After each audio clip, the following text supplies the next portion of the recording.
Ladies and gentlemen, Dr. Ben Carson.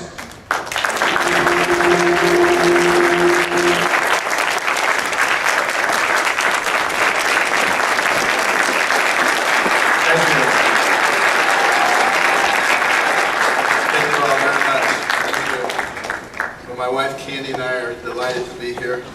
Always happy to be in South Carolina, particularly after being in Iowa this morning where it was snowing. But I just wanted to say a few things about the topic that's relevant from my past and from our past as a nation. You know, Alexis de Tocqueville, when he came to America in 1831, to study us, because they were so fascinated, the Europeans, with this nation. And the fact that we were already competing with them on virtually every level, barely being 50 years old. There was no precedent for any nation ever rising that quickly. So he decided he was going to come over here and dissect everything. Looked at our government, was very impressed by the separation of powers, checks and balance, the efficiency of the government. Now this was some time ago. And he said, also, let me look at the education. And that's what really blew him away. Anybody finishing the second grade was completely literate, could read the newspaper, could tell you how the government worked, could have an intelligent conversation. In Europe, only the aristocracy could do that. So it was really quite an amazing thing to be able to see this. And really, when you stop and you think about it, it was one of the things that allowed this nation to really blossom. Having so many people who were so capable in so many areas to move from one sea to the other sea across a rugged and hostile terrain. And, you know, the interesting thing about this whole saga is the emphasis that was put on being informed and being educated. And it still is relevant today. Being able to read and being educated is really the mechanism of freedom. It is the great divide in our country. Interestingly enough, during the time of slavery in this country, it was illegal for slaves to read. It was illegal for you to educate. Why? Because even the slaveholders knew that an educated man is a free man. And it's something that really must begin to be emphasized. Again, it doesn't matter what your ethnic background or your economic background is. If you get a good education, you have an opportunity to write your own ticket. But the founders of our nation, and particularly Jefferson and Benjamin Franklin, were adamant about education and being informed. They said that our government and our freedoms are based upon a well-informed and educated populace. What did they mean by that? Well, basically they were saying that when people are well-informed, it's very difficult to manipulate them. But when people really don't have the facts, all that's required are dishonest media and slick politicians, and off they go in another direction without really analyzing carefully what's going on. You know, I grew up in poverty after my parents were divorced, and it was a difficult environment. There's no question about it. Rats and roaches, sirens and gangs, all the things that one might associate it, you know, with that lifestyle. But my mother was a very interesting person. She had a very difficult life, but she never complained, and she absolutely refused to be a victim. And she would leave the house at 5 in the morning, get back after midnight, going from job to job to job. And people were always saying to her, you got 2 sons, you should be on aid to dependent children, you don't have to work. But she just wouldn't accept that, because she noticed, even with her limited education, that Most people she saw go on welfare never came off of it. And she didn't want to be dependent.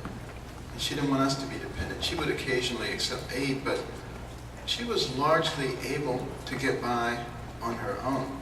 And she was quite creative. And she would go to the Goodwill, buy a pair of trousers with a big hole in the knee. Back before that was fashionable. And then she would get some patches and put them on both sides. And people would say, "Where did you get that from? I want something like that." She would go down to Haymarket Square in Boston, late on a Saturday night, just before it closed. And, at that time, the farmers, if they had a peck or a bushel of tomatoes, the last thing they wanted to do is take that back home with them. So you would get tremendous bargains on this stuff. And then she would come home and can the stuff. And we would go out on a Sunday morning to farmers, and she would knock on their door and say, "Can we pick 4 baskets of your beans, corn, tomatoes, grapes? 3 for you and 1 for us." Well, they always like that deal. Then she'd bring the stuff home and can it, and she could just stretch anything. And she understood, even though she didn't have much in the way of formal education, she truly understood economics. I think better than a lot of people today who have a PhD in economics and don't seem to understand that you don't spend what you don't have. Well, a lot of people say to me, "But you grew up poor, but now you want to, and you must have enjoyed some government support. Now you want to take all that away from everybody else." I've heard people say that about me so much, and it's just a total lie. I have no intention of withdrawing safety nets from people. But people say stuff like that to demonize you and to try to get people not to listen to what you're actually saying, because it threatens the narrative that they have, the narrative of dependency, that you actually need them for something, and that if they disappear, all of your fortunes are going to go down the tubes. That's a bunch of crap, quite frankly, and it's been going around for way too long. And I'm not afraid to stand up and call it what it is, because we can get by it. I want to talk about what is truly compassionate. There are a lot of people in this country who say, "I'm compassionate," and they pat people on the head and say, "There, you poor little thing. I'm going to take care of all of your needs, give you food stamps and housing subsidies and free health care and free telephones and whatever you want, I'm going to give it to you. And just remember, I'm the good guy." The problem with that kind of thinking is that that's been going on for over 50 years. And where has it gotten people? In the 60s, we were talking about eradicating poverty, eliminating poverty. The good people were going to do that. Did we eliminate it? Here we are, a half a century later, with 10 times more people on food stamps, more poverty, broken homes, welfare, out-of-wedlock births, crime, incarceration.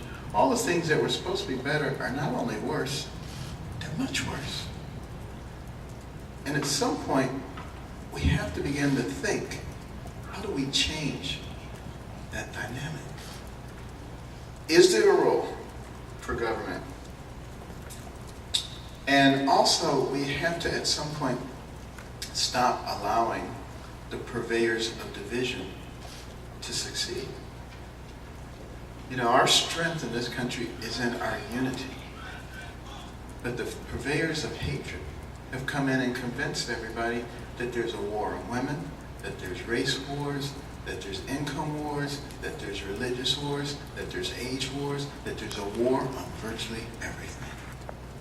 And that if somebody disagrees with you, you're supposed to hate on them. Whatever happened to people being able to sit down and have an intelligent conversation? Have you ever noticed that before people get divorced, they stop talking? They stop communicating. The next thing you know, Their spouse is the devil incarnate. That's what happens when people get in their respective corners and start throwing hand grenades. And it's not getting us anywhere. That's happening also between the African American community and the police. The purveyors of hatred doing exactly the same thing that I talked about. Getting people off in their respective corners, hating on each other, rather than sitting down and having intelligent conversation. One of the things that really impressed me this summer, I went to Ferguson and met with the city leaders as well as people from the community, and including some of the people who were involved in the riots. And they had been working together. They've been having regular communication. And I was so impressed with how respectful they were of each other and how actually friendly they were with each other. Why? Because they knew each other. It's about relationships. And that's what we have to, instead of getting to respective corners and fighting, we need to get to know each other. And then to be able to talk. And a lot of times when you talk, even if you come from different perspectives, you discover that you have a lot more in common than you have that separates you. And that's how we're actually able to make progress. One of the reasons that, I'm sure everybody knows I'm a vociferous opponent of political correctness, because it keeps people from talking to each other. You can't talk about that. You can't mention that. Why not? It seems to me like a lot of people gave their lives so that we could have freedom of speech in this country. Why would we stop now? I bet they would turn over in their graves if they thought they had shed their blood so that we could kowtow to people who are trying to control our speech and control our thinking and control who we are.